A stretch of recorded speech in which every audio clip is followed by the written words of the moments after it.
think that's just you. We're here with Sean, and he came 8th at the One Piece online regionals that happened just a few days ago. So I'll let him explain what he's playing, why he decided to play it, his matchups, and his card by card. All right, take it away. Okay, so I decided to play Kinemon.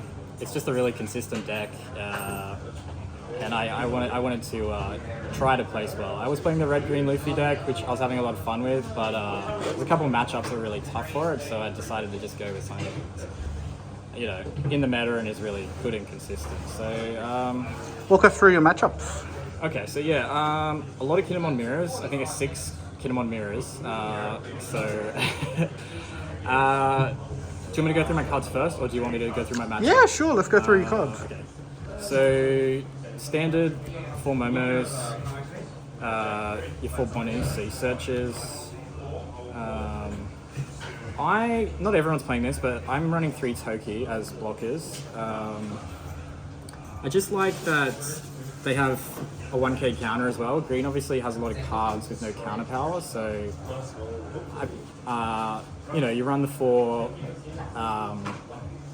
Yamatos, and I actually run 2 Banish as well, plus 3 Odin. So I've actually got 10 cards that will activate it as a blocker. So I just like it because of that and the 1k. Like I'm actually not running any Capones for that reason. They don't have the counter power, and Green has too many. Standard 2k, Scratchman, just searchable by Bonnie. It's 2k. It's just pretty standard. Raizo, again, just very standard. Draw, it's nice sometimes. Ideally, you want to try to get Okiku going second to play on turn 1, but sometimes if you don't get this, if you've got Raizo and either Momo or Jewelry Bonnie, you can use your leader ability to play this on turn 1, and then you can play this on turn 2 and you get your Raizo draw turn 2. So that's pretty good. So yes, your 4 Okikus I was just talking about, really good in your opening hand, really good going Okiku into Yamato, turn 1, turn 2. Izo blockers, just 2k counters, very good. For Yamato, this card's broken really, it's just insane. 6k, tap a 6 cost or less on play, can play it turn 2. This Okiku into Yamato is just really good. 3 X-Drakes, really good into the mirror, really good into Whitebeard. KO's a 4 cost or less that's tapped on play. You can go Yamato into X-Drake sometimes. It's just a really good card. The Banish Yamato, not everyone's playing it, but I think it's really good sometimes. It has single-handedly won me some of my games. I have considered taking it out, but for the most part, I like it. Against red, it's really good if you can get it out early and banish their life. They run out of steam, so you're just not giving them any cards, which they really rely on to get from their life. Then the boss characters, the ends, we got our 3 7-drop kids and our 3 Odins. These are really important in the mirror. It often comes down to who plays these first and who draws more of them as to who wins the mirror match, which I played a lot of, so I was really just trying to search for these cards. And then just my events. So we've got 3 Punk Gibsons and 1 Paradise Waterfall. I actually, on Sunday, was playing 2 of each, but I've actually changed 1 Paradise Waterfall for Punk Gibson. I just think it's just better. In the mirror, it's just better in general. It's just a really good card, plus 4k and taps a 4 or less. And that is my deck. As for the matchups, so yeah, I played 6 mirror matches against Yamatos. Not Yamatos, Kinemons. So as I was saying,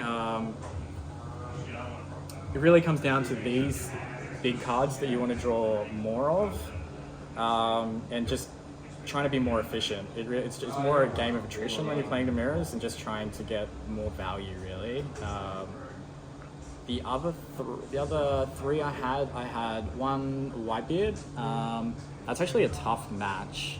Well, that game was for me. Your win condition is to get your Odin and try to double swing at the end when they're at 0, and I didn't draw my Odin, so it was just really tough.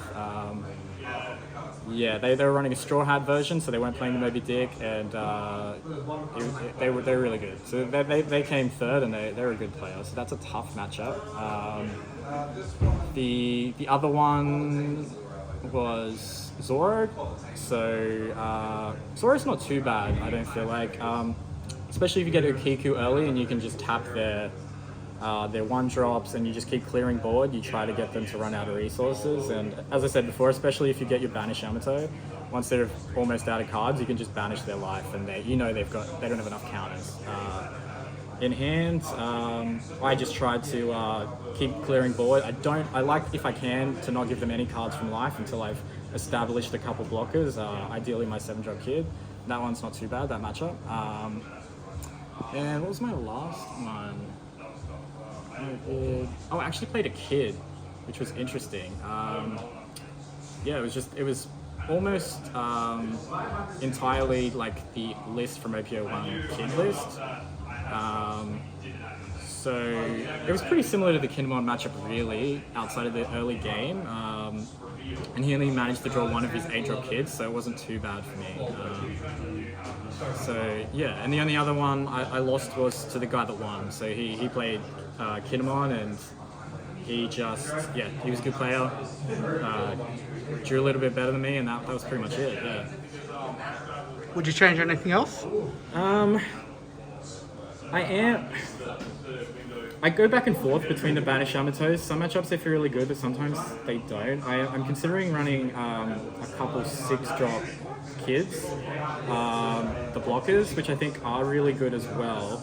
I'm still tossing up what I would take out for them, but yeah, I do really like them to obviously take back one of your searches and play anything, any 3-drop. You can play your Izo and then take a 2k back to hand, which is really nice, and then play an Akiku. But yeah, I'm still tossing up what to take out, but at the moment I'm liking this list. Yeah. Excellent.